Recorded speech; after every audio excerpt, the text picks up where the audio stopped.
But thank you so much for that introduction. Thank you, Miss Edna, for allowing me to be here. Thank you, Mom, my mother-in-law, Felicia Light, for voluntolding me that I was going to be here today. And also, I'm going to shout out my son, who is not here, but apparently he's one of the most famous people in this room. His name is, I call him Baby Chris, and you will call him Christopher Light, because that's what he tells me his name is. But thank you, or Buddha, everyone calls him Buddha. So thank you all so much for having me. Today I'm going to speak a little bit about myself, about my military service, about my cousin's book, and I'm going to do my best not to bore you, not to have an anxiety attack up here, because this is scary, and to hopefully leave you with a little more knowledge about the military than you had when you came in here. So first, I will address the elephant in the room. My official title is Sergeant First Class Natasia M. Light. My name is pronounced Natasia. And I will give you 3 special facts about my name. Number 1, no one pronounces it right. It's just, it is what it is. It's been that way since I was a baby. That's okay. It doesn't bother me because I know that the person on the other end of it is trying their best. The other thing is that many people in my family don't even say my name right. I am of Jamaican descent. And if you have Caribbean people in your family or in your circle, you will know that instead of Natasia, you will hear Natasia. And the last thing about my name is that you will not find it on any keychain, anywhere, in the United States ever. I have gone to many a gas station, many a rest stop, and Natasia is not there. So if anyone in here has some power over that, because there are some powerful ladies up here, I mean, say something, you know. We have special names. I was born in Brooklyn, New York in the 80s to a 16-year-old unwed mother. I know we're in Texas, but I'm sure that if you think back about the 80s and the 90s in Brooklyn, you probably remember it wasn't the best place to be. If you ever seen New Jack City, that. It was a crackhead era. I grew up around a lot of things that I made a point to not have my own children around.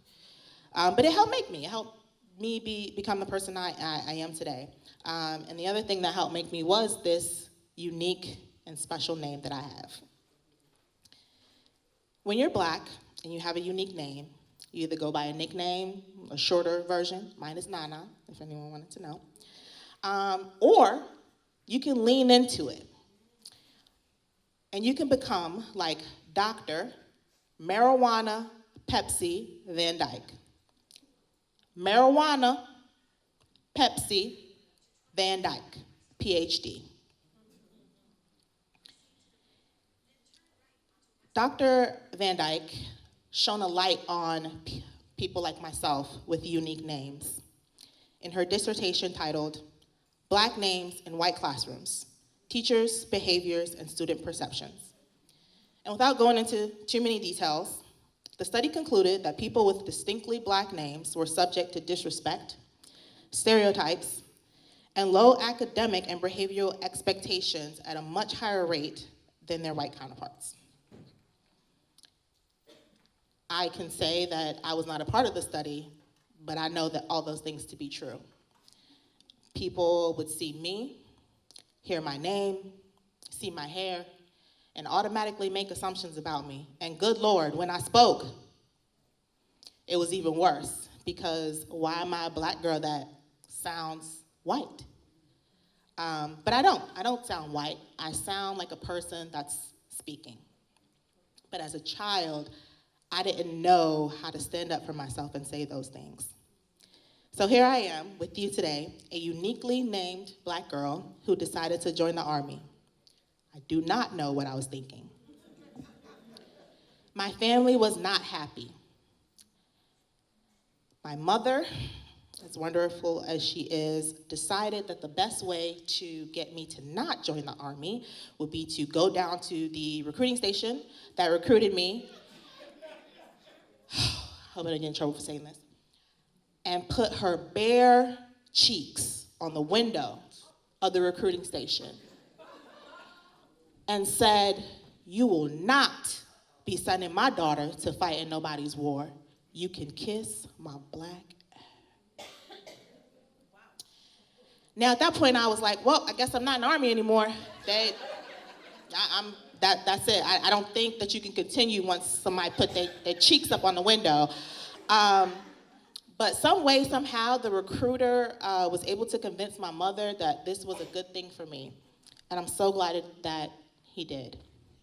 Today, I can stand before you and say that if there is an American dream, I'm living it. I'm happily married with 2.5 children. House, car, kids, dog, all the wonderful things that I used to see on TV when I was growing up. All the things that I thought I could never have because those things didn't exist for people like me. Growing up in a one-bedroom apartment with my mother and my grandmother, the idea of having a house, a backyard, those things were so far removed from my life. It's still a wonder that I have them today. My friends were confused as to why I chose to join the Army. I came in the Army in 2007 after 9/11. My friends were just like, I don't get it. When I finally did ship to basic training, as soon as a drill sergeant found out I was from Brooklyn, I was taunted and told I thought I was a gangster. But even through the ruck marches in the rain, the drill sergeant screaming in my face, and me embarrassingly screaming from up and down a hallway, I need a battle buddy. If I was ever caught alone, I was able to walk across the stage after training and become one of the 1% of Americans that serve in the United States military. Oh, yeah, stop it. Since then, I've traveled the world. I've run up the mountains in Hawaii, and I've stood on the steps of the White House. And, it's one of my proudest moments, I shook the hands of the first Black president of the United States. And yes, his hands are soft. Sorry, Michelle. But even more than that, I've been able to reach back and reach down and pull up those young soldiers who, for some crazy reason, believed I was someone to look up to. As I grew in the Army, I realized that I wasn't just in it for me. I realized that there were people looking at me. There were younger Black soldiers that looked at me who I still think I'm young. I still think I'm a child. But some way, somehow, I became an auntie in the military. And to this day, after I've been in for 16 years, I still have soldiers that I've worked with over the years call me, ask me for advice, words of wisdom, and sometimes a template for something that they need. I'm gonna say a few facts about the military to just give you an idea of how far that we've come as a people. It wasn't until 1948 that women were allowed to serve in the military, but in very, very limited roles. It was 46 years later, in 1994, that women were allowed to serve in all positions except for combat roles. And it was not until 2013 where that ban was lifted and women were able to serve directly in combat roles. 2021 is when the Army finally began to lift the bans on natural hair, and women like myself were finally able to work and live and be in the military just as we were and not face the discrimination of, your hair looks unkept. You're not really a soldier because I can't slick my hair back in a bun like the white girls do. For some reason, my hair was making me less of a soldier in the eyes of my leadership. It didn't matter that I was smarter, It didn't matter that I could do more. It didn't matter how fast I ran, how great I could read, what kind of presenter I was. For some reason, the focus was on my hair. And when the Army finally said, oops, we should probably fix that, I was finally able to breathe and let my work speak for itself.